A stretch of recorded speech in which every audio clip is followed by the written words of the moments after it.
नमस्कार साथियों, स्वागत है आप सभी का आपके अपने YouTube channel Dhanraj short hand academy steno classes में। दोस्तों, आज का हमारा डिक्टेशन है राजस्थान हाई कोर्ट स्टेनोग्राफर भर्ती 2020 न्यूज़पेपर डिक्टेशन गति 90 शब्द प्रति मिनट। तो आइए स्टार्ट करते हैं डिक्टेशन 5 सेकंड बाद।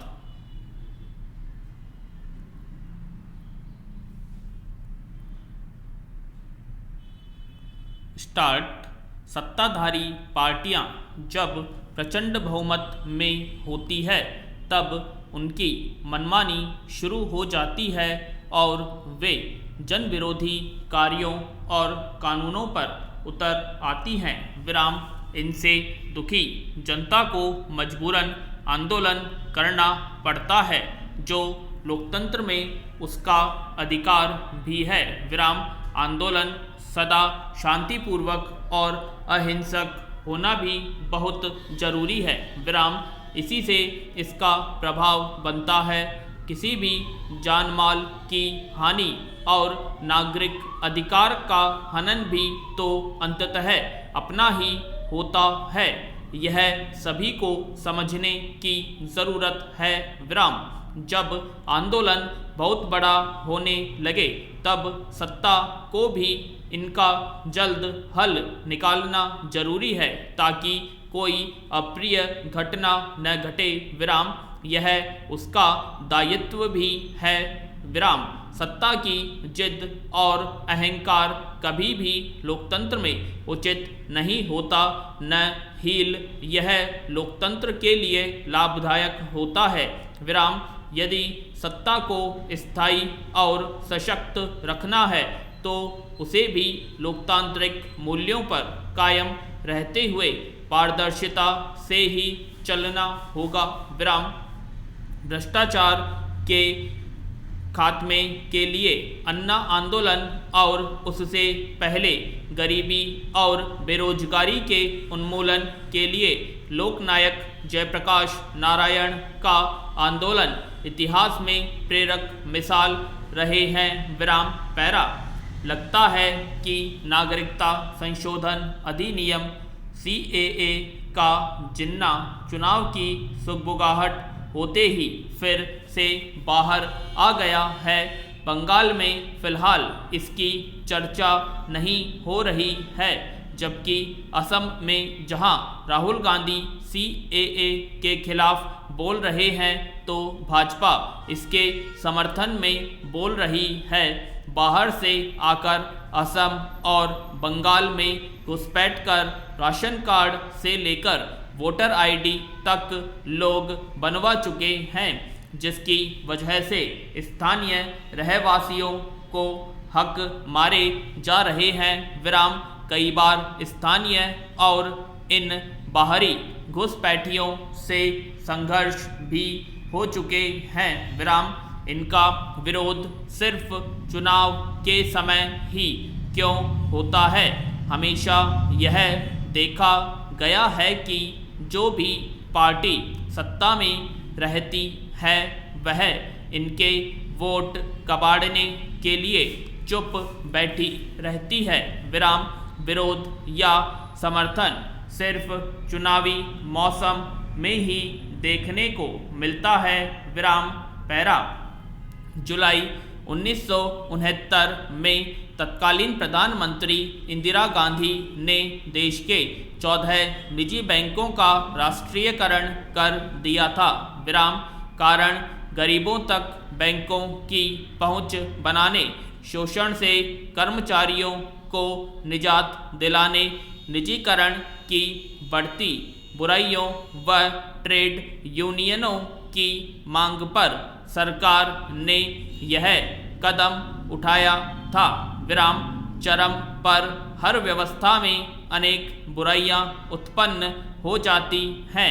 आज सरकार को भी राष्ट्रीयकरण की बुराइयां नजर आने लगी हैं। शायद इसीलिए वह राष्ट्रीयकृत बैंकों के निजीकरण की योजना बना रहा है, जिसमें पहले वह छोटे बैंकों को चुनेगी। विराम। प्रयोग के तौर पर बैंक ऑफ महाराष्ट्र और इंडियन ओवरसीज बैंक पर उसकी निगाह है। विराम बाद में बैंक ऑफ इंडिया और सेंट्रल बैंक ऑफ इंडिया की बारी आ सकती है। विराम सरकार यह कदम बैंकों के बढ़ते एनपीए और डूबते कर्ज के कारण उठा रही है। विराम लेकिन निजीकरण के कारण हजारों कर्मचारियों के बेरोजगार होने की संभावना को नकारा नहीं जा सकता। शिक्षा, स्वास्थ्य से संस्थाएं, रेलवे, बैंक आदि ऐसे उपक्रम हैं जो आम लोगों के हितों से जुड़े हैं। विराम इनके निजीकरण से ये सेवाएं गरीब और मध्यम वर्ग की पहुंच से दूर होने का खतरा बढ़ जाएगा। यदि निजीकरण आम लोगों के हितों की बजाय उसके लिए महंगा और मुसीबत भरा बन जाए तो यह ठीक नहीं। विराम बेहतर तो यह होगा कि सरकार घाटे में जा रही सरकारी उपक्रमों की व्यवस्था को सुधारे तो उसे किसी भी उपक्रम को निजी हाथों में सौंपने की नौबत ही न आए। विराम पैरा चुनाव आने पर पार्टियां वादा करती हैं कि हमारी सरकार आएगी तो महंगाई कम करेगी, लेकिन चुनाव खत्म होने के बाद यह मुद्दा ठंडा पड़ जाता है। विराम कोरोना काल में गरीबों और मध्यम वर्ग पर किस कदर मार पड़ी है यह सब देखा है। विराम अब महंगाई लोगों को रुला रही है। एक ही महीने में 2 बार रसोई गैस के दाम बढ़ने से आम आदमी की जेब पर कितना बुरा असर पड़ेगा, शायद सरकार ने यह सोचा ही नहीं। विराम पेट्रोल और डीजल के दाम तो जिस तेजी से बढ़ रहे हैं उसने भी महंगाई बढ़ाने में आग में घी का काम किया है। विराम आम आदमी के जीवन पर इन सबका असर दिखना शुरू हो गया है।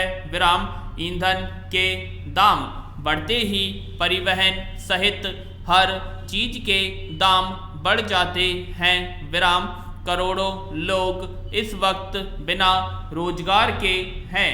ऐसे में महंगाई का बोझ लोग कैसे बर्दाश्त कर पाएंगे। विराम पैरा संपादकीय पृष्ठ पर शिक्षा का अर्थशास्त्र लेख पढ़ा जो बजट में शिक्षा के लिए किए गए आवंटन के विषय में था।